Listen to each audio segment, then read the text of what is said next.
Hello everyone. आपने कई बार सुना होगा आपके रिलेटिव से या आपके ऑफिस ड्यूटीज़ में कि भाई उस पेशेंट की ईसीजी तो नॉर्मल थी, बट लेटर ऑन कुछ अनफॉर्चुनेट इंसिडेंट्स हुआ या वापस उसके ईसीजी करी तो उसमें मैसिव कोई एक्लूजन आया या इन्फेक्शन आया, पर फर्स्ट इंस्टेंस में वो नॉर्मल आया। तो क्या नॉर्मल ईसीजी जो दिखती है एक बार, तो क्या वो सही हो सकती है या वो नहीं भी हो सकती है? तो इस बारे में अपने थोड़ा डिस्कस करेंगे। मेरा नाम है डॉक्टर गौरव जोशी और यहाँ अपने डॉक्टर गौरव मेड इनसाइट्स में अपने डिस्कस करते हैं इसी तरह के इंटरेस्टिंग केसेस। तो चलते हैं। आपने देखा कि पेशेंट की ईसीजी आई है, नॉर्मल ईसीजी दिख रही है। फर्स्ट इंस्टेंस में आपने देखा कि ईसीजी एकदम नॉर्मल है।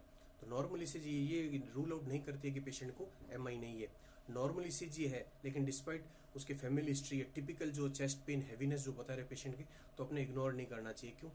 तो इसके बारे में 3-4 पॉइंट्स मैं आपको डिस्कस करता हूँ। सबसे पहला पॉइंट है, हो सकता है पेशेंट की बहुत इनिशियल स्टेज हो, क्योंकि ECG changes from minutes two hours लगते हैं। जो प्रॉपर जो फुल फ्लैश एसटी एलिवेशन जो होता है एमआई में, उसमें टाइम लगते हैं।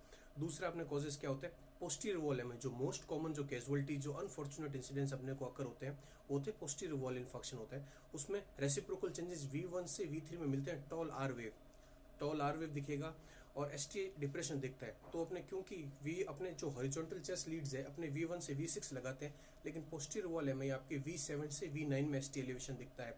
तो तो अपने को इस बारे में ध्यान रखना चाहिए। टॉल आर वेज इसमें आ रही है, एसटी डिप्रेशन आ रहा है, तो रेसिप्रोकल चेंजेस हो सकते हैं आपके वो पोस्टीरियर वॉल एमआई के। तो इस बारे में ये तो सेकंड, एक तो आपने बहुत अर्ली पेशेंट है तो अपने सीरियल ईसीजी करवानी जरूरी है। दूसरा अपने को ओरिएंटेशन रखना है कि भाई जो ये पोस्टीरियर वॉल एमआई भी हो सकता है, तो अपने को V1 से V3 जो रेसिप्रोकल चेंजेस आएंगे इन लीड्स में, इनको भी ध्यान रखना है।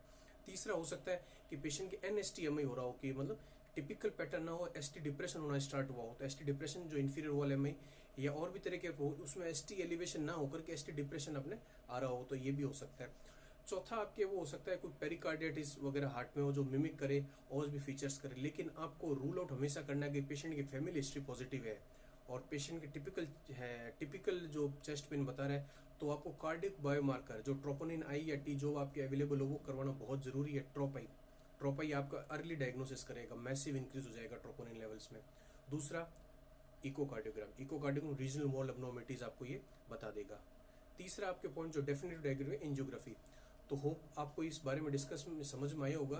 ट्रोपाई मस्ट है, इको आपकी अवेबिलिटी के अनुसार एज सुन एज पॉसिबल, और आपको अगर प्लान हो जाए तो डेफिनेटिव डायग्नोसिस इज द एंजियोग्राफ। इस तरह के और वीडियोस देखने के लिए please like share and subscribe doctor Gaurav made insights. Thank you, have a great day.